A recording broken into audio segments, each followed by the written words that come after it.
कहानी की शुरुआत होती है एक आदमी से जो आसमान से पैराशूट के साथ गिर रहा होता है। इसका नाम रॉयस है, जो एक प्रोफेशनल भाड़े का सैनिक है। रॉयस अपना पैराशूट खोलने लगता है, लेकिन पैराशूट नहीं खुल रहा होता है। रॉयस आसमान से गिरकर जमीन से टकराने वाला होता है, लेकिन तभी ऐन मौके पर रॉयस का पैराशूट खुल जाता है और रॉयस मरने से बच जाता है। रॉयस उठकर अपने आसपास देखता है। इस घने जंगल के अलावा यहाँ पर कोई भी नहीं है, लेकिन अचानक तभी एक और आदमी आसमान से नीचे गिरता है और यह आदमी रॉयस पर शूट करने वाला होता है, लेकिन रॉयस उसे फायर करने से मना करता है और तभी इनके पास एक और आदमी आसमान से नीचे गिरता है, लेकिन पैराशूट न खुलने की वजह से इस आदमी की मौके पर ही मौत हो जाती है और अचानक इनके पीछे से गोलियां चलने लगती हैं। रॉयस और यह आदमी अपनी जान बचाने में कामयाब रहते हैं। रॉयस पीछे से घूमकर इस आदमी पर गन पॉइंट करता है और रॉयस उसे गोलियां चलाने के लिए मना करता है। यह आदमी अपना नाम निकोलाई बताता है। रॉयस निकोलाई से पूछता है, क्या तुम्हें पता है तुम यहाँ कैसे पहुंचे? निकोलाई कहता है, जब होश आई तो अपने आप को आसमान में लटका हुआ पाया था।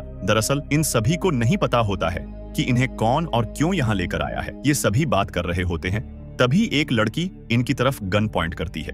इस लड़की का नाम इसाबेल है। रॉयस इसाबेल को भी गन नीचे करने को कहता है। इसाबेल इन सभी को बताती है, मैंने और भी पैराशूट को नीचे आते हुए देखा है, और यह सभी उस दिशा में आगे बढ़ने लगते हैं। लेकिन इनके पीछे एक और आदमी आता है जिसे इन्हीं की तरह इस घने जंगल में लाया गया है। ये सभी एक साथ आगे बढ़ते हैं और इन्हें आगे चलकर दो आदमी मिलते हैं जो आपस में लड़ रहे होते हैं। रॉयस उन्हें भी लड़ने से मना करता है और तभी इन्हें एक और आदमी पेड़ पर लटका हुआ दिखाई देता है। रॉयस शूट करके उसकी रस्सी काट देता है, जिससे यह आदमी पानी में गिरता है और यह आदमी कहता है, मैं एक डॉक्टर हूँ, मैं अपने काम पर जा रहा था, लेकिन अचानक यहाँ आ पहुंचा। ये डॉक्टर कहता है, मुझे कोई बताएगा कि यहाँ चल क्या रहा है। इन सभी को नहीं पता कि इन्हें कौन और क्यों यहाँ पर लेकर आया है और ये सभी आपस में अपना अपना पेशा बताते हैं और इन्हें पता चलता है कि यह सभी एक प्रोफेशनल किलर है। कोई ड्रग्स माफिया है, तो कोई स्नाइपर शूटर और कोई जापान का फेमस तलवार किलर। और अब इन सभी को जानना है कि इन सभी को यहाँ पर कौन लेकर आया है। अब सभी मिलकर डिसाइड करते हैं कि यह सभी ऊंचाई पर जाएंगे ताकि इन्हें पता चले कि यह सभी है कहां पर। यह सभी अपना सफर शुरू करते हैं और आगे चलकर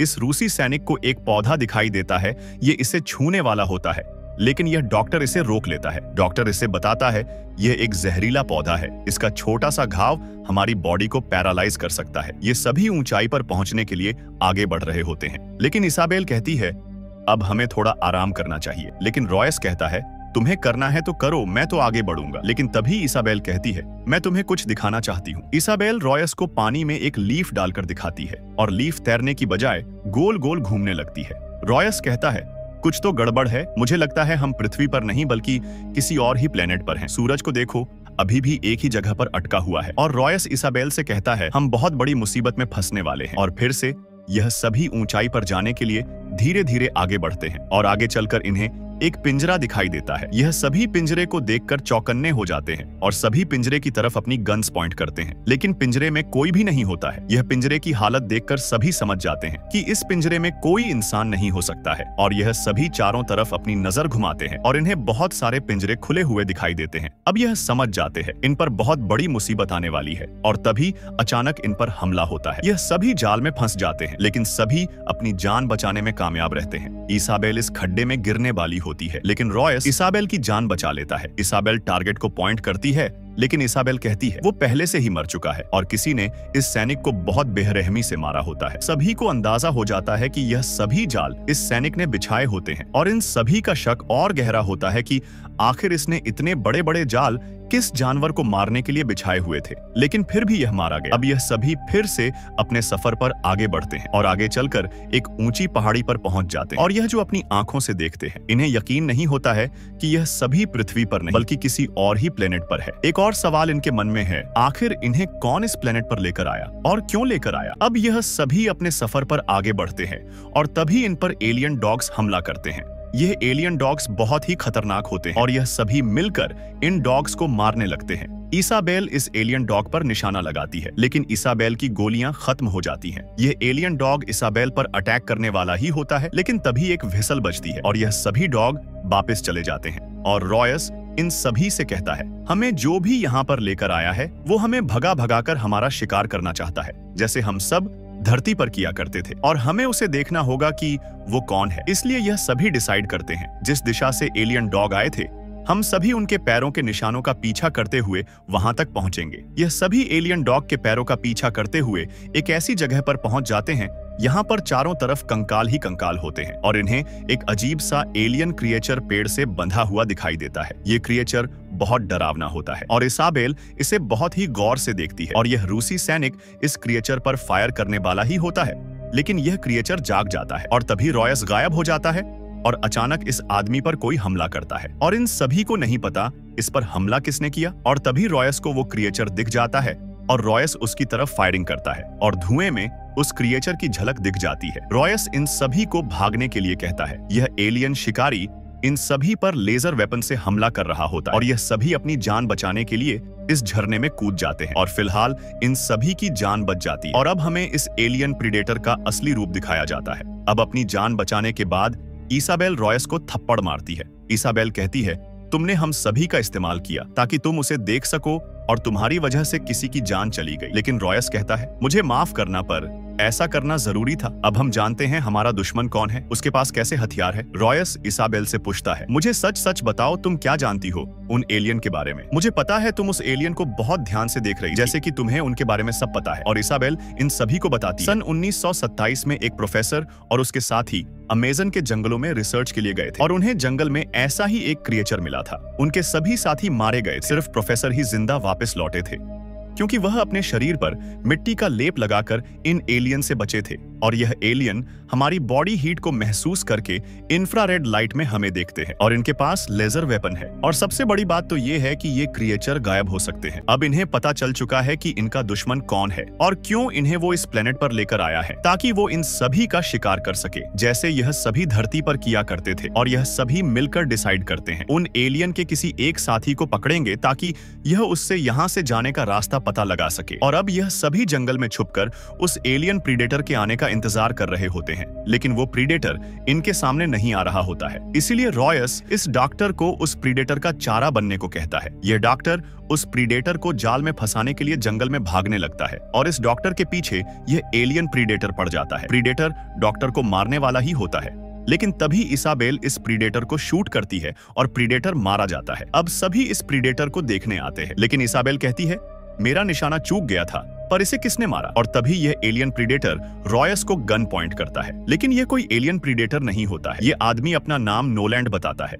नोलैंड इन सभी को बताता है, मैंने यह एलियन गेटअप उन प्रीडेटर के एक साथी को मारकर चुरा लिया ताकि मैं गायब होकर उनसे बच सकूं। नोलैंड इन सभी को अपने साथ चलने को कहता है। नोलैंड इन सभी को एक गुफा में ले जाता है। यहाँ पर नोलैंड उन एलियन प्रीडेटर से बचकर रहता है। नोलैंड इन सभी से कहता है, तुम यहाँ पर बिल्कुल महफूज हो। रॉयस नोलैंड से इस प्लेनेट से बाहर जाने के रास्ते के बारे में पूछता है। नोलैंड इन्हें बताता है, यहाँ से बाहर जाने का सिर्फ एक ही रास्ता है। अगर हम उन एलियन प्रीडेटर के स्पेसशिप तक पहुंच जाए तो हम यहाँ से भाग सकते हैं। और नोलैंड रॉयस को बताता है, यहाँ पर दो तरह के एलियन प्रीडेटर हैं जो आपस में लड़कर अपना अपना डोमिनेंस स्थापित करना चाहते हैं। तभी रॉयस नोलैंड को बताता है, हमने एक एलियन प्रीडेटर को पेड़ से बंधा हुआ देखा था, शायद उसे उससे सुपीरियर प्रीडेटर ने पेड़ से बांधा होगा। रॉयस कहता है, अगर हम उसे आजाद कर दे तो शायद वो हमारी इस प्लेनेट से निकलने में मदद कर दे, क्योंकि दुश्मन का दुश्मन मतलब हमारा दोस्त। अब यह सभी काफी समय बाद खाना खाते हैं और अब नोलैंड सोने के लिए चला जाता है। रॉयस इसाबेल से उस स्पेसशिप तक पहुंचने के लिए बात करता है, लेकिन अचानक इस कमरे में धुआं आने लगता है। तभी यह सभी देखते हैं यह आग नोलैंड ने लगाई होती है ताकि वह इन सभी को इस कमरे में मार सके। रॉयस कहता है, तुम हमें क्यों मारना चाहते हो। नोलैंड कहता है, इस जंगल में जो भी खाना है वो सब मेरा है, अगर तुम लोग जिंदा रहे तो वो बहुत जल्द खत्म हो जाएगा। और यह दरवाजा खोलने की कोशिश करते हैं, लेकिन दरवाजा नहीं खुलता है। रॉयस दरवाजे की तरफ फायर करता है, तभी वह एलियन प्रीडेटर इस आवाज को सुन लेता है और नोलैंड यहाँ से भाग रहा होता है, लेकिन प्रीडेटर नोलैंड पर लेजर वेपन से हमला करके नोलैंड के चीथड़े उड़ा देता है। अब रॉयस और उसके साथी यहाँ से भागने लगते हैं। रॉयस बार बार स्मोक का यूज करता है क्योंकि धुएं में उस एलियन प्रीडेटर की छवि को देखा जा सकता है, क्योंकि वह गायब होकर हमला करता है। अब यह सभी यहाँ से भाग रहे होते हैं, लेकिन डॉक्टर पीछे छूट जाता है। ये सभी आगे बढ़ते रहते हैं। डॉक्टर इस धुएं का इस्तेमाल करता है ताकि वह उस एलियन प्रीडेटर को देख सके। डॉक्टर को वह सभी भागते हुए मिल जाते हैं। डॉक्टर इस रूसी सैनिक को मदद करने के लिए बोलता है, लेकिन यह सभी यहाँ से चले जाते हैं और डॉक्टर फिर से धुएं का इस्तेमाल करता है और इसे इस बार एलियन प्रीडेटर की छवि दिख जाती है। यह एलियन प्रीडेटर इस डॉक्टर को मारने के लिए आगे बढ़ रहा होता है, लेकिन तभी यह रूसी सैनिक इस डॉक्टर की जान बचा लेता है और ये दोनों यहाँ से भागने लगते हैं। लेकिन इस रूसी सैनिक को बिजली का झटका लगता है जिससे यह गिर जाता है और डॉक्टर उसे छोड़कर भाग जाता है और एलियन प्रीडेटर इस रूसी सैनिक पर अपने तेज धार हथियार से हमला करता है। लेकिन इसने अपने पास कई सारे बॉम्ब रखे होते हैं जिससे एक बहुत बड़ा ब्लास्ट होता है और इन सभी को लगता है वो एलियन प्रीडेटर मारा गया। ये आदमी उस एलियन के मरने की खुशी मना रहा होता है और तभी पीछे से एलियन प्रीडेटर इस पर हमला करता है और यह एलियन प्रीडेटर रॉयस पर लेजर वेपन से हमला करने लगता है। लेकिन तभी यह आदमी उठकर इस प्रीडेटर पर हमला करने लगता है और इन सभी को यहाँ से भागने के लिए कहता है। ये सभी इन एलियन प्रीडेटर के स्पेसशिप की तरफ बढ़ते हैं। यह सभी तेजी से स्पेसशिप की तरफ बढ़ते हैं और इन सभी को पता है वह एलियन प्रीडेटर इनके पीछे है, इसलिए यह जापान का फेमस स्वॉर्ड किलर रुक जाता है और यह इन सभी को आगे बढ़ने के लिए कहता है। अब यह स्वॉर्ड किलर इस एलियन प्रीडेटर से लड़ने लगता है और इनके बीच काफी अच्छी टक्कर होती है। लेकिन यह लड़ते लड़ते एक दूसरे के हथियार से मारे जाते हैं। लेकिन ये एलियन प्रीडेटर एक नहीं है, इस प्लेनेट पर बहुत सारे एलियन प्रीडेटर है। अब रॉयस, इसाबेल और यह डॉक्टर उस एलियन के स्पेसशिप की तरफ बढ़ रहे होते हैं। लेकिन तभी इस डॉक्टर का पैर इस ट्रैप में फंस जाता है। रॉयस इसाबेल को इस डॉक्टर को यहीं पर छोड़कर चलने के लिए कहता है, लेकिन इसाबेल कहती है तुम्हें जाना है तो जाओ, मैं इसे छोड़कर नहीं जाऊंगी और रॉयस आगे बढ़ जाता है। इसाबेल इस डॉक्टर के साथ धीरे धीरे आगे बढ़ने लगती है और उधर रॉयस इस बंधे हुए एलियन प्रीडेटर के पास जाता है।